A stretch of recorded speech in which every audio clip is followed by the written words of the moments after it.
Croeso I ddinas hyfryd Abertawe. Welcome to the wonderful city of Swansea. A diolch am y cyfle I gael dod yma I siarad heddiw, and thank you for the opportunity to come here to speak today. A little context to begin with. What can I tell you about Anglesey? It has 125 miles of wonderful coastline. I know because I've walked most of it. It has the oldest Precambrian rocks in Western Europe, there before life began on this planet. It has the highest concentration of prehistoric remains per square kilometre in the UK. In 1800, it was the world's biggest exporter of copper. 60% of its population speak Welsh, most of them having Welsh as a first language. And the language is important symbolically, and not just as of the fact that it's part of my identity and the island's identity, but also because we need to respect diversity in an increasingly monocultural world. What makes us different makes us interesting. What makes us interesting makes us marketable, and also connects us in the strangest of ways. I'm going to digress for a moment here, and it's not football. But when Julius Caesar, as was his wont, was hammering the Gauls in the 1st century AD, he was facing an enemy that spoke a language very similar to the Welsh and the Irish languages that are spoken still today. The tribe at the head of the Gaulish army was the Arverni tribe, and Vercingetorix was their leader. You can translate Arverni into Welsh today. It's Ar Wern, or on the swamps, the tribe that came from the swamps. And the link is an important one because the town or the city of Auvergne, or the region of Auvergne in France, comes from that Welsh word, or Proto-Celtic word, Arvern, in the same way as Nantes is from the same root as the Welsh word Nant. You're asking yourself, what the hell has this got to do with tidal energy? Well, everything. Because in the same way as the Welsh language is a base resource that makes us different and interesting, so also is the fact that in Wales that we do have a tidal resource that makes us different and interesting and evidently marketable. And at this point, I would like to thank MEW for getting so many people here today. Martin and I were just saying now that of the various exhibitions and conferences we've been to, I don't believe I've seen one better attended than the one we have today, which is a lot of it down to David and his very amenable and very diligent team. So, tidal resource also connects us to developers and companies all around the world, in the same way as the Welsh language connects us to the remainder of mainland Europe and the world. My job, or our job, in Morlais is to add value to that very important base resource. We must add value to it, because it will and does connect us. Do I go to the next slide, or do you, gentlemen? Looks like it's me. Okay. Now, I worked for Menter Môn, which is an enterprise agency and a relatively small development body based in northwest Wales of 20 years standing, serving primarily the counties of Anglesey and Gwynedd. Its roots are in the European Union's LEADER programme. In my view, one of the more successful European initiatives, community initiatives. We still, to this day, use the LEADER process of and for development. We've spent that 20 years promoting business development in food sectors, tourism sectors, and technology sectors. And we've also spent the 20 years adding economic value to the base resources of the island. The coastal path being a good example, and many other aspects of maritime heritage. We are a local company, and upon looking around to see where the growth areas are in the economy, renewable energy is obviously one of them. And we had an aspiration to become involved in big energy.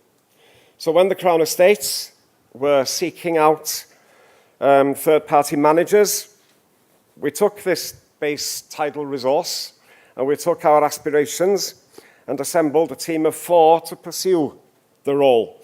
And hence today we have 37 square kilometres of lease on the West Anglesey demonstration zone. This is an updated resource map and a more substantiated resource map of the area that Morlais is in. And you'll notice from the grid the manner in which the berths have been distributed in order to take advantage of that resource in as equitable a manner as has been possible. So the West Anglesey demonstration zone is one of 3 tidal stream demonstration zones created by the Crown Estate. And what's interesting is the fortuitous proximity at play here, because I can tell you that Anglesey and Gwynedd have a GVA or a GDP of about 65% of the national average. It is fortuitous that we have industrial potential of this sort side by side with real economic challenges and economic needs. Anglesey needs it, West Wales and the Valleys needs it. The UK needs it in a time of redefining industrial strategy. Morlais, or WADS, is also part of the designated enterprise zone in Wales, part of the Anglesey enterprise zone.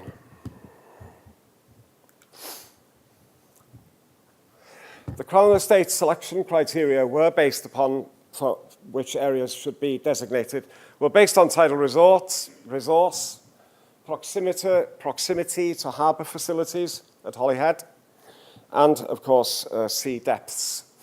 But there were further advantages, whether they were part of the formula or not. The proximity to Bangor University and its expertise in marine biology and oceanography was also fortuitous.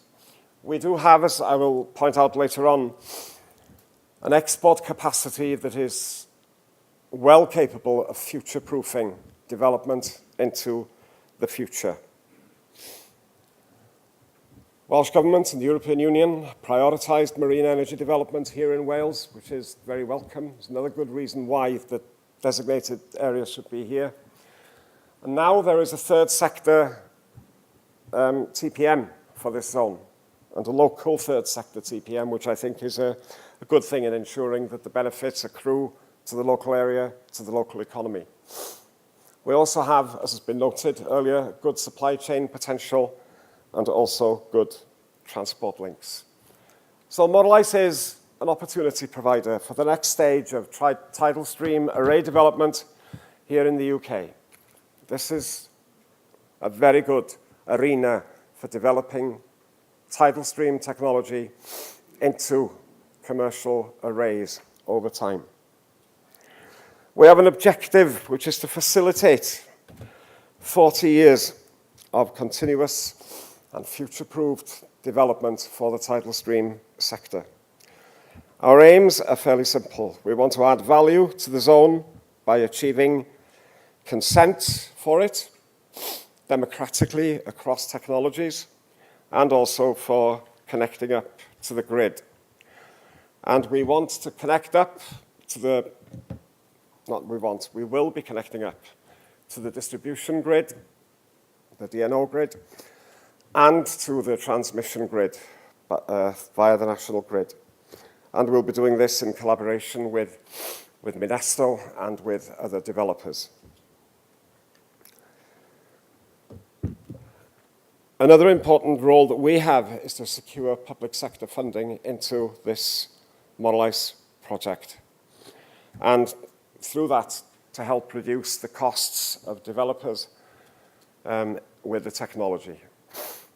We are entitled, in lieu of the added value that we will be providing, to seek a sustainable regime for the TPM, so we are entitled to charge a value-added rent.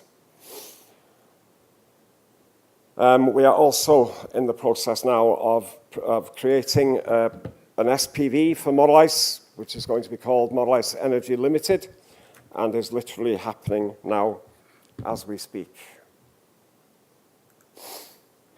What have we achieved so far? I'm sorry about the sniff, by the way. There was no indication of it when I was sat over there. It's developed since it's my nerves, and the fact that I've given up cigarettes, probably. No, it's okay, once is enough. We've attracted £300,000 of development funding going back 2 or 3 years now from the Nuclear Decommissioning Authority, and we hope to go back there for more before long. We've also attracted support from Welsh Government, which we are very grateful for, and for the time and the investment the Welsh Government officers have put into assisting us in this project has been really important. We used our own money. Menter Môn, Anglesey County Council have assisted us, as also have Anirfro. We've submitted a substantiated and substantial application to WEFO for £24 million of ERDF funding, with a decision due in the short term. It's not for me to say when the decision will be or when it's exactly due, but I thought I could get away with the short-term terminology.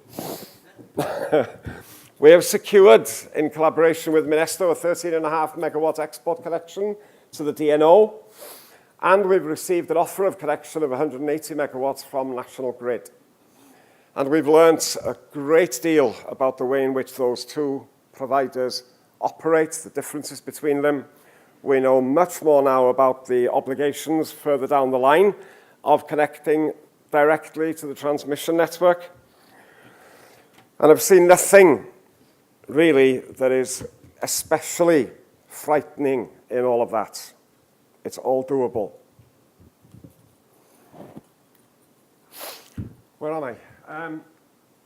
We've commenced the offshore consent work. We've commissioned Royal Haskellingh and Marine Space to undertake the work. They're doing a lot of mammal studies at the moment, bird studies. We decided to undertake an open call for interest from developers globally. And we've awarded zone berths to 8 technology developers. Now, it probably may not have appeared to have been the time to do it, pre-consent, pre-grid connection, but we had to demonstrate that there was a market. We had to demonstrate that there was a committed market. We had to demonstrate that there was at least a sequentially committed market. And I am very grateful and very glad that we are working with these 8 technology developers. They are a community of interest with a growing amount of power to see this through with us. We're not going to be able to do it on our own. We need the developers doing it with us. We need our neighbours doing it with us. We've established a sequential commitment system to build a unique community of developer interest to marshal the zone to maturity, if you like. And that's working quite well at the moment. We've undertaken extensive optioneering on grid routes. I'll come back to this in a moment. And the costs therein in order to produce a definitive cost profile for submission to WEFO. This is the way the system of relationships is due to work. The subtenants pay a seabed rent, which we pass on to the Crown Estate. They also pay a value-added rent, which we have to use for zone management and for operation and maintenance costs, and also, hopefully, if there is room for that, to be able also to do some economic benefit engineering directly from the proceeds. It may or may not be possible. The economic benefits will come in the industrial development that arises from this. Our timeline, I'm going to cut this short now. I'm going to tell you that we are hoping to achieve consent by the end of 2019, to build early 2020, to deploy in 2021. This, again, is the grid of berths that have been established. This is what they've been filled with. These are the companies that we're working with that have provided sequential commitments, taken the first step of that process. You'll notice that this is not just a zone, it is a field, because the Deep Green project that Minesto run are located in the neighbouring area in deeper, slower waters. The existing network opportunities into the Holy Island are twofold. There is the existing SPEN network in yellow at the bottom, Scottish Power, and then the National Grid spur, which runs from Wilva, a 132 kV line, which runs from Wilva, comes into Valley, disappears underground and reappears on Holy Island and on part of what used to be the Anglesey aluminium site, which used to employ 400 people. That line is still there. It's in good condition. All the connections are still in place, so it provides a very good opportunity to connect. And the task that Morlais has in the course of its WEFO project, oh my God, I'm sorry, is to do this. We are currently doing landing point surveys here. We then bury the cable underground, the 132 kV cable. We connect in via 33 kV to SPEN here and to the National Grid there, joining up with the underground cable that goes back via the spur. I've got to hurry up now, I'm terribly sorry. This is just to prove that the cable ends are there. This is a hole in the ground, similar to the one that we hope to put into the road route. This is what is going into that hole in the ground. I'm speeding up now, I'm sorry. And this is, the interesting thing about this is Morlais is over here, La Mer. This is the collection arena here. It is only 3.5 kilometers distant. And I would swear that God put the road in for this purpose. We are seeking £24 million of European regional development funding for a total cost of 34 million. I've noted there percentages have meaning. This is a high degree of intervention and a massive commitment. And we need some private sector funding to go in there. The sequential commitment covers the 3 million over a 3.5-year period. The equity investors, we are working with developers and with equity investors now. It's difficult pre-consent, but it will come. It will come. I'm almost there now, sorry. I really am almost there. I had 100 risks here. Thankfully, I've cut them down to 2. CFD regime is obviously a risk. It's a large and unwelcome elephant in the room. But I just want to say this before I bring things to a close. Many of us are passionate about tidal energy. We have to temper those passions by risk, of course we do. There's no change without embracing risk, though, is there, really? We mustn't enslave ourselves to risk. We must respect it and assess it, but not enslave ourselves. Outside the comfort of these 4 walls, out there is an economic challenge in Wales, in the UK. That's why we're here. Marine energy is an important weapon in meeting those economic challenges. Diolch yn fawr iawn i chi am wrando. Thank you. Thank you, Gareth.